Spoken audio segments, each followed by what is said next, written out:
অদম্য বাংলাদেশ টি-20 কাপের প্রথম ম্যাচে মুখোমুখি হয় লিটন দাসের ধূমকেতু একাদশ ও আকবর আলীর দুরন্ত একাদশ। টস জিতে আগে বোলিংয়ের সিদ্ধান্ত নেন ধূমকেতুর অধিনায়ক লিটন।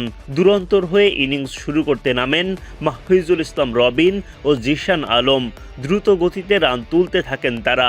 জিশানকে ফিরিয়ে প্রথম উইকেট তোলেন ধূমকেতুর তানজিম সাকিব।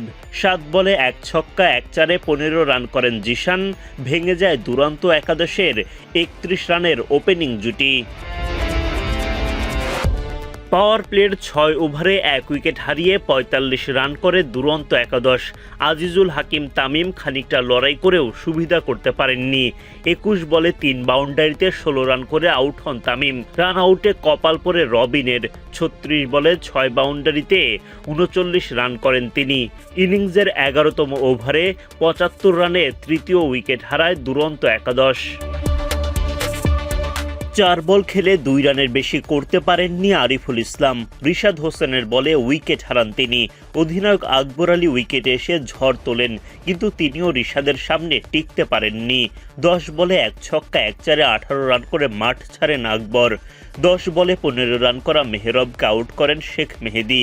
ধূমকেতুর বোলিং তোপে 113 রানে 6 উইকেট হারায় দুরন্ত একাদশ। তানজিম সাকিবের বলে আউট হওয়া মাহিদুল ইসলাম অঙ্কন করেন মাত্র 5 রান। এভাবে একের পর এক উইকেট হারিয়ে বিপাকে পড়ে দুরন্ত একাদশ।